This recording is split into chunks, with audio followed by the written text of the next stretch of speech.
إلى مكان اسمه مجلس الجن. مجلس الجن يا شباب. بدأ الخوف.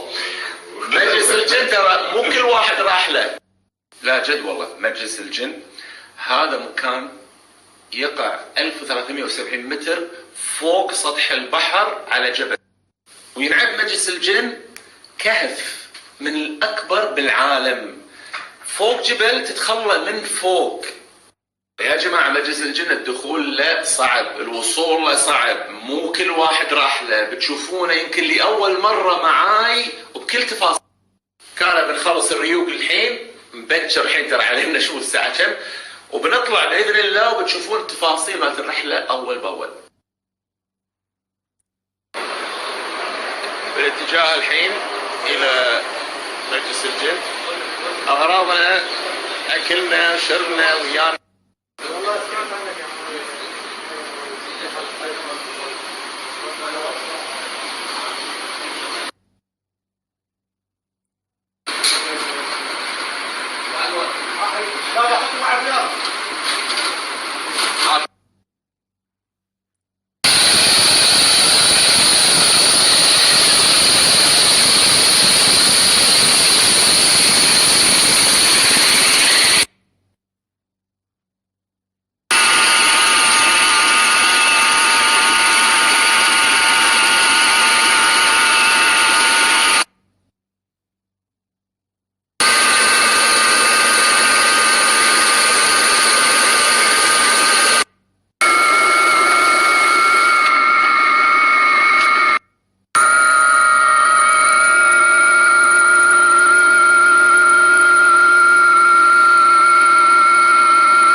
الحين بننزل وبراويكم الفتحة اللي راح ننزل منها.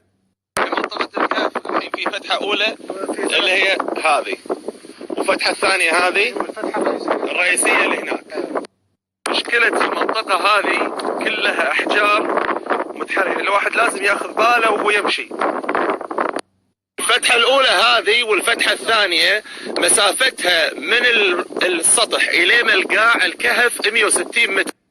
في بطن الكهف الضوء يجي من فتحتين فقط، بينما الفتحة الثالثة يجي منها الضوء عندما تكون الشمس عمودية فوق.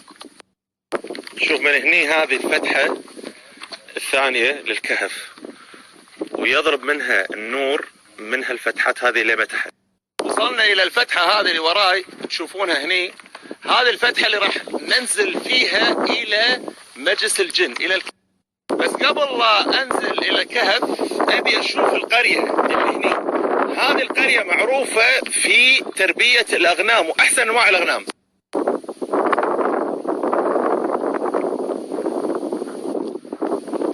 سلام، شلونك؟ هني أهل القرية الصغيرة عندهم الأغنام الطيبة. إيش اسمك؟ سيف؟ في عندي واحد هني بعد ثاني اسمه سيف. السلام عليكم، تعال. شلونك زين؟ سلم. تعال انت، شو اسمك انت؟ تعال سلم. عافية على هالجو العجيب. خرفان ريحان بعد وياي وديش فوق الشارع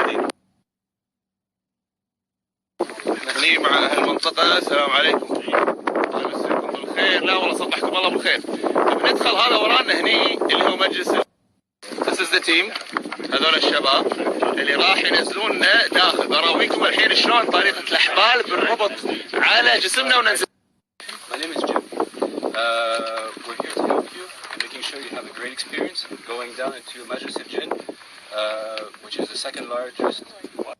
The ropes you're using are half-inch ropes, which is used for usually for rope rescue. That's what you would have as a standard in most countries in the Gulf, actually.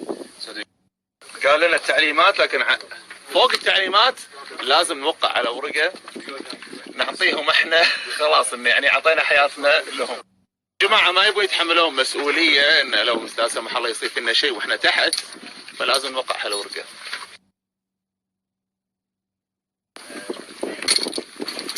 هذا لبسنا، يركبون لنا اللبس، وهذا هني السبورت 1 و2. امس خنجر واليوم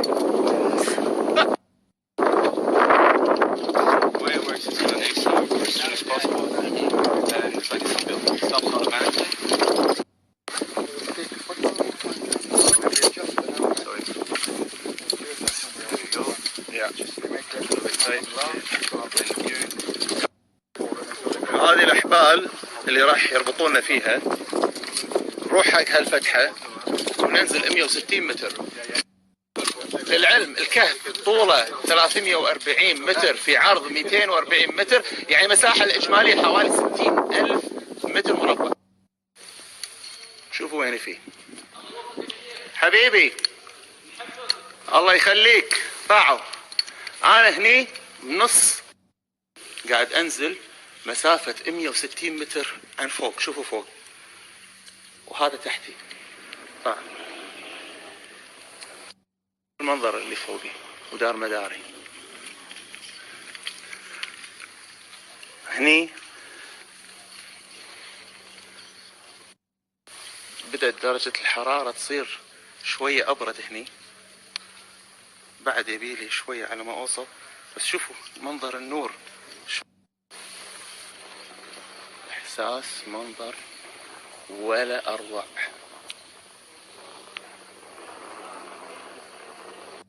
الحين أنا وصلت نص الكهف.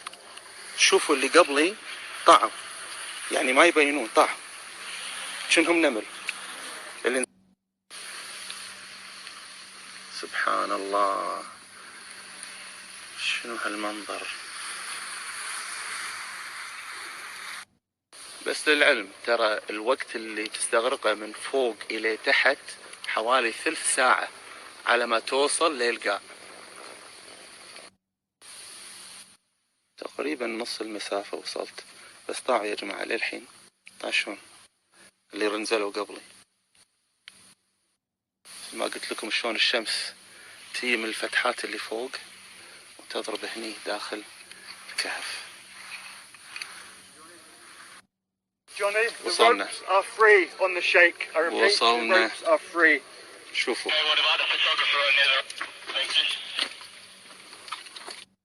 وصلنا، بس لازم اطلع ليه فوق هني، فالدرب شوية صعب.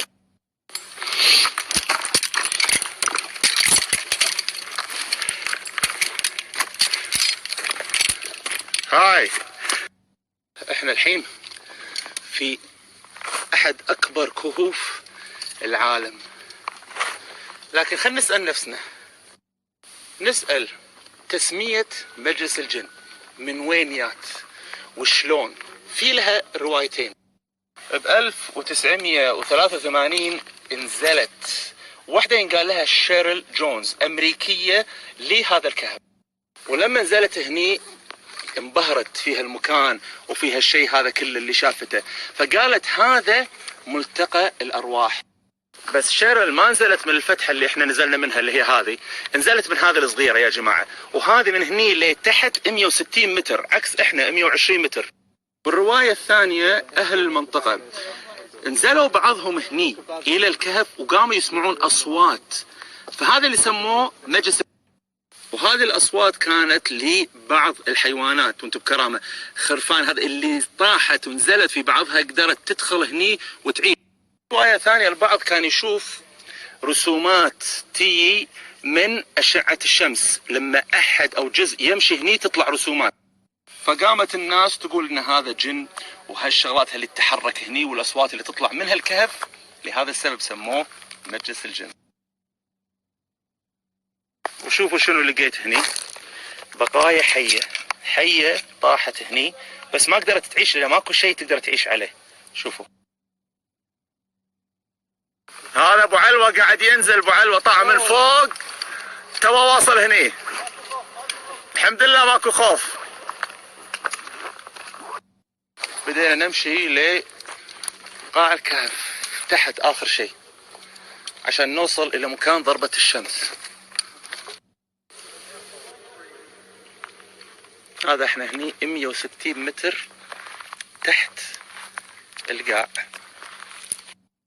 160 متر تحت الأرض، وهذه أشعة الشمس تضرب تحت في الكهف.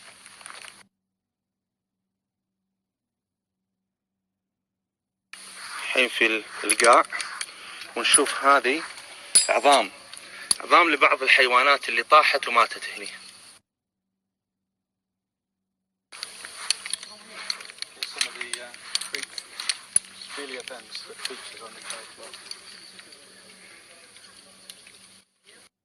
سبحان الله لما المطر ينزل عبر الصخور تذوبها الامطار وتسوي هالتشكيلات هذه بالارض. شوف سبحان الله هاي كأنه كريستال طبيعي. هذا شلون الماي لما ينزل يذوب الصخر ويسوي هالتشكيلات.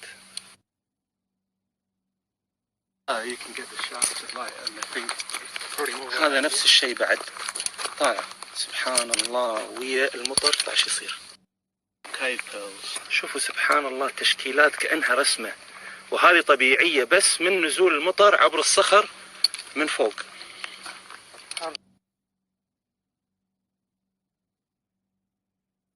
وصلنا صور لكن اضطرينا ان نروح المستشفى. سيف ظهره في كتفه في بعض الصخر وهو نازل الكهف.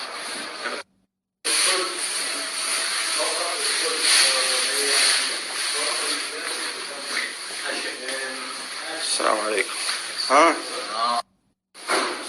يعني ترى ما كان هو حمام سباحة، طب الكهف كذي كأنك فهمت الموضوع غلط، ما تشوف شر. يعني 160 متر ما تعرف. المهم سلامات حبيبنا حبيب، ما تشوف شر. هذا عيون.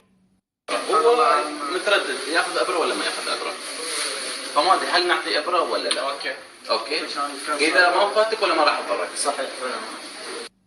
دكتور عطى اقوى ابره تعور، كانت تقم منا على الخرع اللي خرعنا اياها. يا ريت المستشفى عقب هالوناسه. شلون؟ حطوا دواء رقصة أنت سويتها عليه. شلون؟ رقصة نسات. يحرق يعني. وينها اللي تقول ماي جودنس؟ وينها؟ تعالي. انحشتي ليش انحشتي؟ ماي جودنس تعالي. وين انحشتي؟ هني في مستشفى صور مدينة على البحر لكن قاع. شوف النظافة، شوف الترتيب، دخلنا ب5 دقائق كل شيء سويناه. يعني خدمة، ترتيب، نظافة، شيء عجيب ما شاء الله.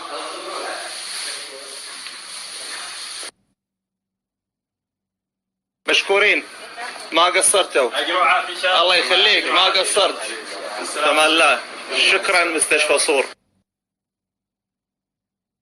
احنا وصلنا صور مع الشباب هني، مساكم الله بالخير، مستضيفيننا 2-3 وان شاء الله مكملين مشوار. دخل الحين الفندق ما شاء الله. هاو ار يو؟ السلام عليكم. ثانك يو. لا شيء لابسين ورد بعد. يا حليلهم. سلام ما شاء الله. شالحلوات مشكورين على الورد. الاستقبال عجيب مشكورة. السلام عليكم. هلا بالشباب، هلا بالحلوين. مشكور. طيب